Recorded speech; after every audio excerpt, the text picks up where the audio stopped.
كلا إذا دكت الأرض دكا دكا وجاء ربك والملك صفا صفا وجيء يومئذ بجهنم يومئذ يتذكر الإنسان وأنى له الذكرى يقول يا ليتني قدمت لحياتي. أعوذ بالله من الشيطان الرجيم. بسم الله الرحمن الرحيم. الحمد لله رب العالمين والصلاة والسلام على سيدنا محمد وعلى آله وأصحابه أجمعين. Assalamu alaikum hürmetli qarindoshlarım. Hammalarining ushbu ulug' juma kunlari muborak bo'lsin. Alloh taolo bu ulug' kunda hammamizning ibodatlarini qabul qilsin, duolarini ijobat qilsin. Alloh taolo hammalarni salomat, xotirjam qilsin. Alloh taolo uy ichiga barakat, tinchlik ato qilsin. Bugün biz Allah'ın izni bilen Fajr suresinin 21. ayetinden 24. ayete geçip olan ayet-i kerimelerinin kısaca tefsirini okuyunuz. Kalla iza dukkatil ardu dakkan dakka. Ey gafil insan! Allah'tan korkmaydıgan, kıyamet günü Allah'ın aldığı berip bu dünyada kılgan yaxşı yaman barlık işlerden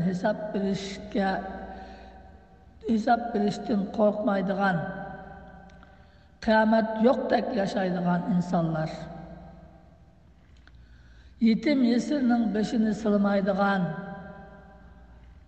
kambag'al, namrat, bichoralarga yordam qilmaydigan, mol dunyoni halol harom demay yeydigan, bütün ömrünü dünya yig'ish bilan o'tkazadigan, oxiratni o'ylamaydigan insonlar. Bu ishinglardan yeninglar. Zemin arka kattık tevritilgen çağda.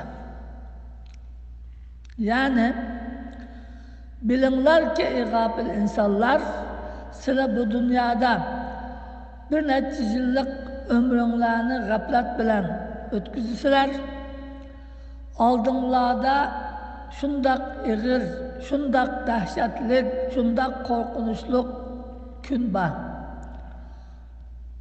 Bu gün başlanışı, bu günün başlanışı yerinin kattık titrişi, kattık tevrişi bilen buldu.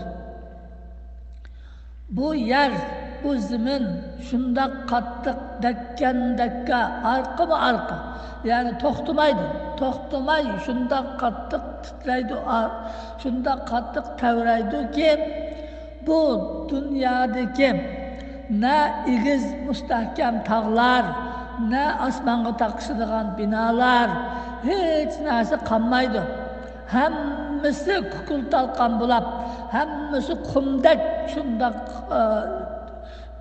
parçalanıp, parça bulap gidiyordu. Delderak, erik östan, deniz derya, hiç nesi kalmaydı. Bu dünyanın ki şunda bir neçe vakit toxtumay tevrişi bilen, toxtumay titrişi bilen hemme dünya tuzlanıp xuddi bir aynakda tap tuz meydan halığı kirdi. Şu çağda bu insanlar Adem Aleyhisselam'dan tatip ta kıyametkiçe qancha milyar insan kelgan bo'lsa bu dunyoga, bu insonlar tirilib yerning ostidan qopib chiqib shu mahshar maydoniga jo'g'lashadi. Mana mushundaq egir, mana mushundaq dahshatlik, mushundaq kun oldinglarda bor. Bu kundan g'aflat uyqunglarni ichinglar, oldinglardagi keladigan mana kunni o'ylanglar. وَجَاءَ رَبُّكَ وَالْمَلَكُ صَفًّا صَفًّا Ve o günde yer tevrep, bütün dünya tüzlenip, dünya bir meydan haline gelgen, bütün insanlar cülaşkan günde senin Rabbin Allah kilit.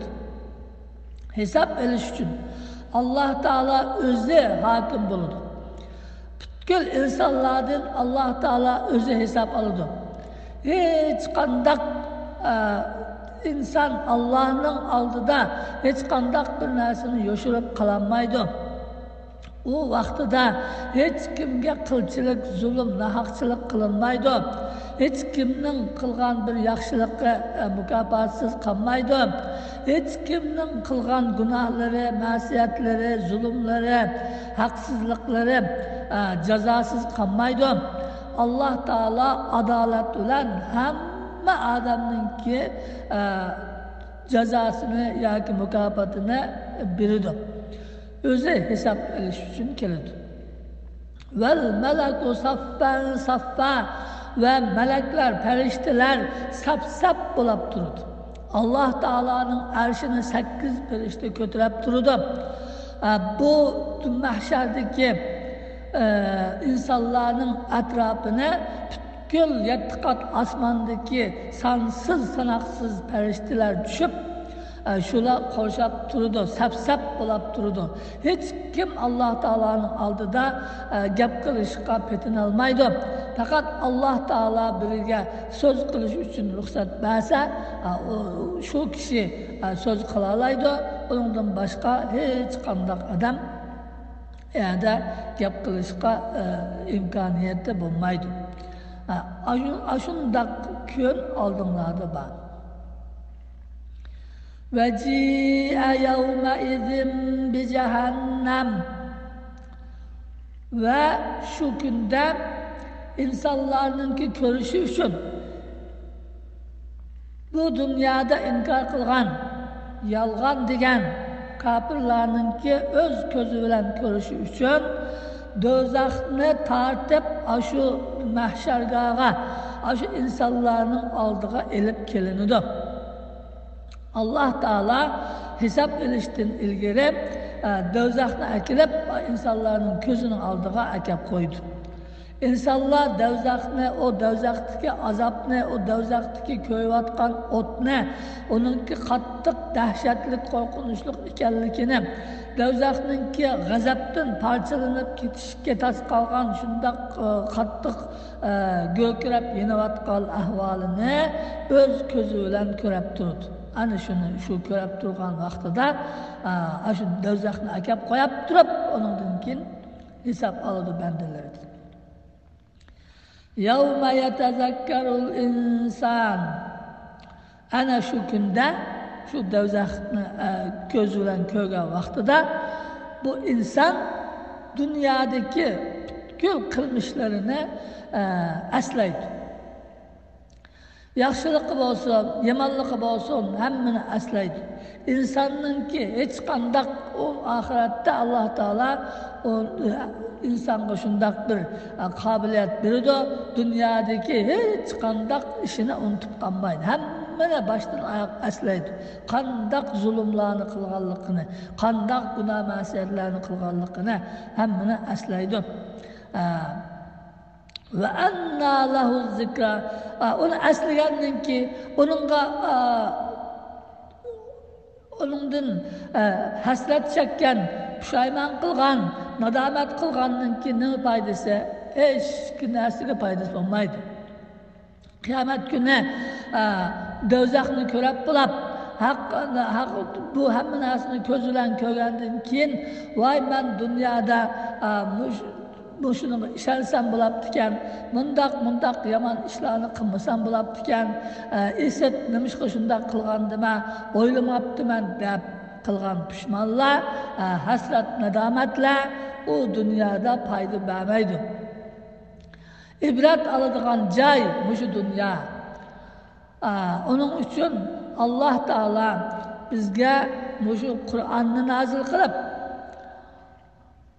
Rasululloh sallallohu alayhi vasallamni avatib, mushu oldimizda mushundaq ig'ir kunning borligini, insonlarning bu dunyoda 50-60 yil yashab, undan keyin o'lib tugab ketmaydiganligini, insonlarning bu dunyodagi hayotidan keyin oxirat deydigan bir hayotning borligini, o'lim orqali u hayotga yo'tkiladiganligini, haqiqiy hayotning oxiratda ekanligini, oxiratda o'limning yo'qligini, mayli jannatga kirsin, mayli do'zaxga kirsin, yani o'lim yo'q, mangu hayot yashaydigan ekanligini hammani bizga mushu dunyoda bildirdi, mushu dunyoda o'rgatdi, mushu dunyoda ogohlantirdi.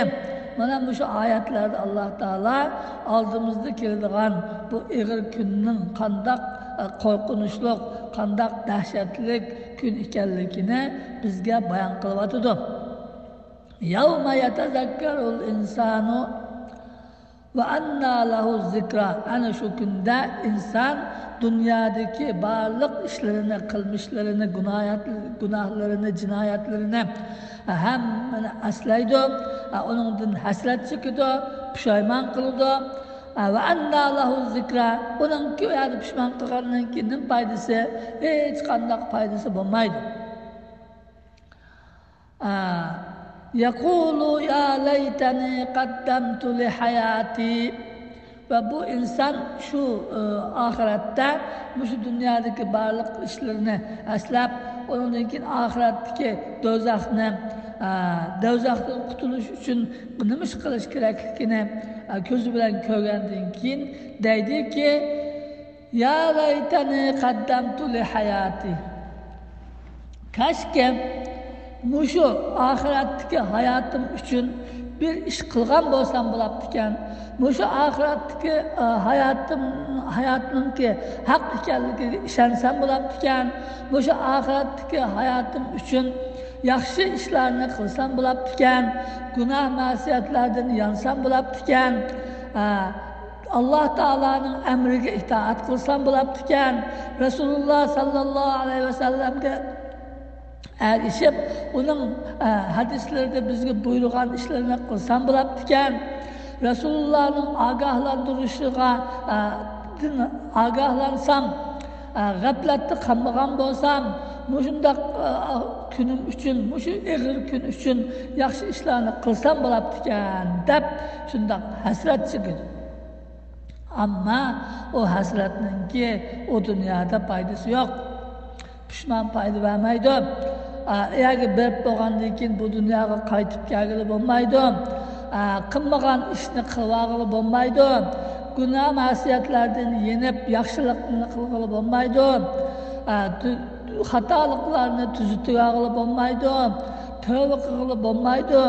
Uni qildiganning iyasi hammasi mushu dunyo. Mushu dunyoda ko'zimiz ko'rib, quloqimiz eshitib, qo'llarimiz harakat qilib turgan vaqtida mushu ishlarni qilishimiz kerak.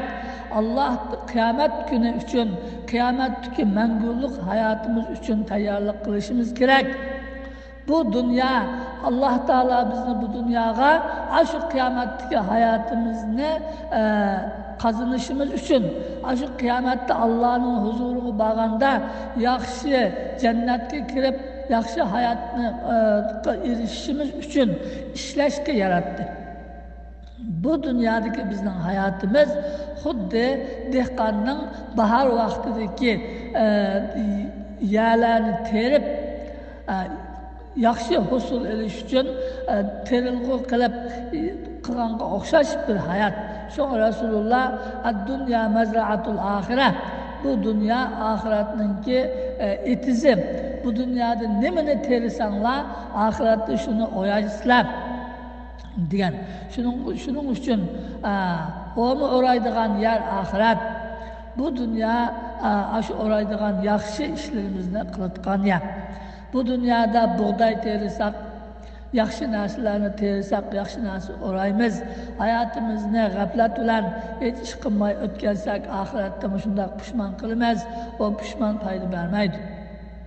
Onun uchun barliq hayotimizda Alloh taolaning buyrug'i bilan, Alloh taolo qiling degan ishlarni qilish bilan, Alloh taolo to'sgan ishlardan yenish bilan, Alloh taologa duo qilish, ibodat qilish bilan o'tkazsak, har bir qilgan ishimizda, har bir qilgan so'zimizda bu so'zimga, bu ishimdan Alloh taologa hisob beralaymanmi, hisob bermaymanmi deb o'ylab, hisob bermaydigan ishlardan o'zimizni saqlansak, hisob beralaydigan halol ishlarni qilsak, o chaqda, o dahshatli kunga borgan chaqda Alloh taolo bizni o kunning ig'irligidan saqlaydi. Andaq ig'ir, qo'rqinchli kunni bizga ko'rsatmaydi. Alloh taolo o'z rahmati bilan bizni jannat bilan mukofotlaydi. Jannatda mangu rohat farog'atda yashaymiz.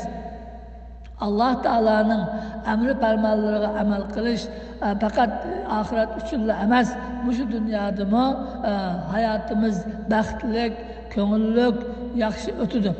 Ammo Alloh taologa osiylik qilib, gunoh ma'siyat ishlab, namoz ro'zani tark etib, yaxshi ishlarni qilmay bunday yashasak, shu dunyodagi hayotimizmi qisqacha ba'zi ko'ngil itish bilan o'tganda qilgan bilan azobli qiyin o'tadi. Oxiratga borganda texmi qiyin bo'ladi. Shuning uchun Alloh taolo bizni ogohlantirib, shu oyatlarni tushirib, oldimizdagi qiyin ahvoldan ogohlantirdi. Hammamiz Alloh taolo bu dunyoda iymon bilan yashab, iymon bilan ketishni nasib qilsin. Alloh taolo bizlarni har turli cho'ng kichik gunohlardan saqlasin. Qilgan gunohlarimizni o'z dargohida mag'firat qilsin. Bizlarni oxiratga iymon bilan berib, Allohning rahmatiga erishishni nasib qilsin. Qur'oni Karimni bizga shafaatchi qilsin. Rasululloh sallallohu alayhi vasallamni shafaatchi qilsin. O'tib ketgan ota-onalarimizni, urug' tuqqanlarimizni mag'firat qilsin. Ularning yotgan joyini jannatning bog'chalaridan bir bog'cha qilsin. Alloh taolo bolalarimizga insof, tavfiq, hidoyat bersin. Alloh taolo hammalarni salomat, xotirjam qilsin. Har turli kasalliklardan, qiyinchiliklardan o'z panohida saqlasin. Amin. Va oxiru da'vana alhamdulillahi robbil alamin.